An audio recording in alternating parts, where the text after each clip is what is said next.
చంద్రిక గారు,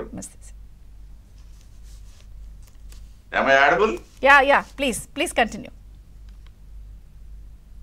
చంద్రిక గారు, మీ తొలి పలుకుల్లో ఏదైతే ప్రస్తుత ముఖ్యమంత్రి ఢిల్లీ పర్యటనకి, గత ముఖ్యమంత్రి ఢిల్లీ పర్యటనకి కొంత కంపేర్ చేస్తూ మాట్లాడినటువంటి సందర్భాన్ని, ఇక్కడ there is a lot of difference.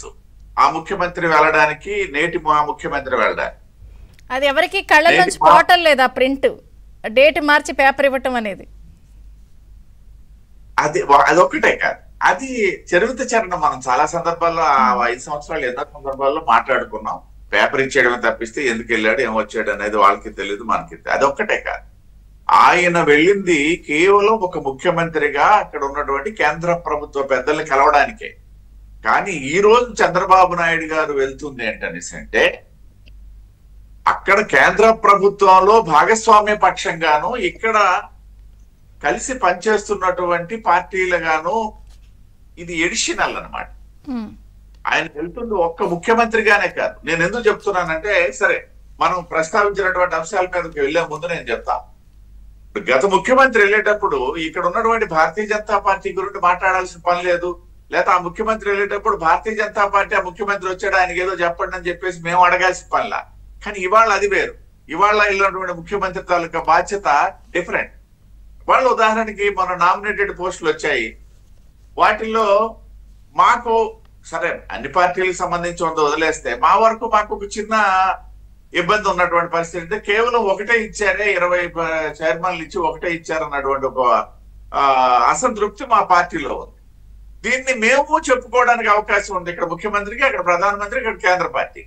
అదే విధంగా రాబోయే దాంట్లో మీరు మీ రిక్వైర్మెంట్స్ కూడా ఇప్పుడు పెడతారంటున్నారంటే, ఇది ఒకటే కాదు, మీ రిక్వైర్మెంట్స్ కూడా అంటే మా వైపు నుండే కాదు నేను అనేది.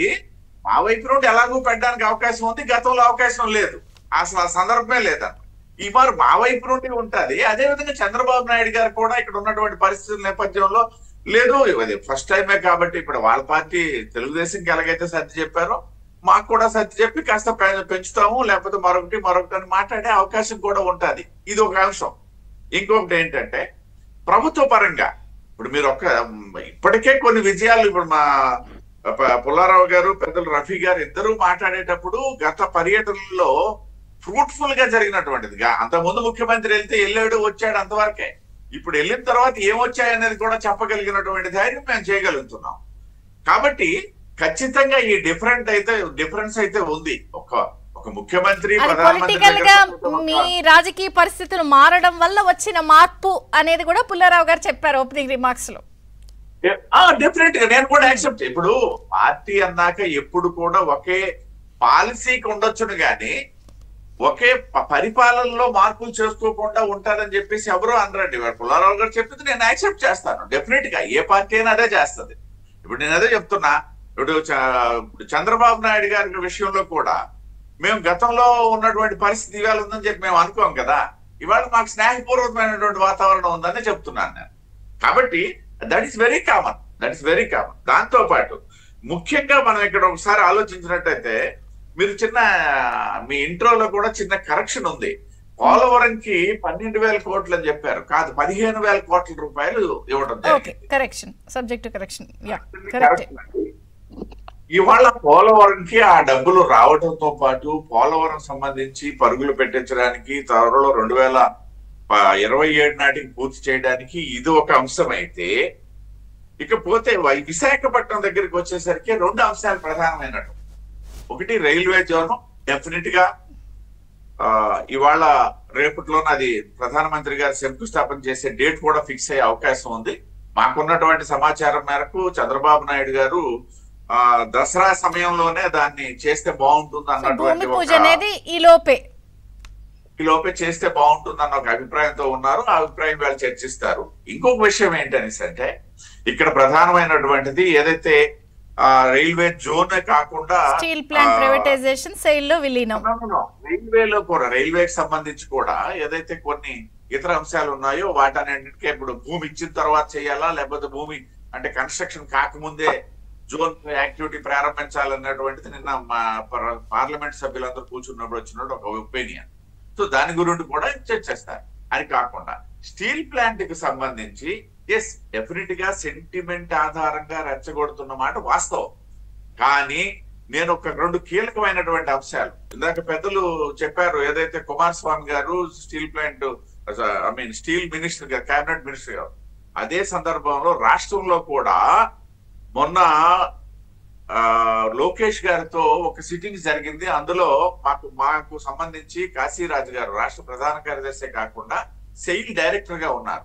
అసలు సెయిల్ లో కలపాలి అన్నటువంటి ఆలోచనకి మొట్టమొదట నాంది వాచకం పలికినటువంటి వ్యక్తి ఎవరైనా ఉన్నారంటే సెయిల్ డైరెక్టర్ హోదాలో కాశీరాజు గారు. ఇవాళ మళ్ళీ వర్మ గారు కూడా అదే మినిస్ట్రీకి సహాయ మంత్రిగా ఉండడం కూడా కలిసి వచ్చినటువంటి అంశం. వీళ్ళిద్దరు కోఆర్డినేషన్ లో ఇవాళ లోకేష్ గారితో ఒక కమిటీ కూర్చొని చర్చించడం జరిగింది. సెయిల్ లో కలిపినందువలన వచ్చే లాభాలు ఏంటి, స్టీల్ ప్లాంట్ పునరుద్ధరణకు ఉన్నటువంటి అవకాశాలు ఏంటి అనేది ఈ మొన్ననే దాదాపు లాస్ట్ వీక్ లోనే చర్చించినటువంటి ఒక సందర్భం. కాబట్టి ఇటువంటి సానుకూలమైనటువంటి అంశాలు ఉన్నటువంటి నేపథ్యంలో స్టీల్ ప్లాంట్ పరిరక్షణ ఖచ్చితంగా జరుగుతుంది. రైల్వే జోన్ తో పాటు ఉత్తరాంధ్రకి సంబంధించి పోలవరానికి సంబంధించినటువంటి అంశంలో కూడా నో డౌట్ అట్ ఆల్ 15,000 కోట్ల రూపాయలు ఖచ్చితంగా పోలవరం ప్రాజెక్టు వస్తున్నాయి. అది పూర్తి అవడం జరుగుతుంది. అంతేకాకుండా రాజధానికి సంబంధించి అమరావతి రాజధానికి సంబంధించినటువంటి అంశంలో కూడా ఏదైతే ఔటర్ రింగ్ రోడ్ సంబంధించి దాదాపు 25,000 కోట్ల రూపాయలు including land acquisition, land acquisition తో సహా కేంద్ర ప్రభుత్వం భరిస్తుంది చేస్తుంది అన్నటువంటి గడ్కరీ గారి తాలూకా ఒక ప్రకటన. ఇవన్నీ నేపథ్యంలో ముఖ్యమంత్రి గారు వెళ్ళింది కేవలం వీటి కోసమనే. అంటే సాధారణ ప్రజానీకంలో కానీ ఒక మాట చాలా క్లియర్ గా చెప్పారు. వారు అడుగుతారు, మేము కూడా కొన్ని పెడుతున్నాం అంటే ఏ తేరా ఏ మేరా, ఏ తేరా ఏ మేరా అనేది క్లియర్ ఇప్పుడు అక్కడ.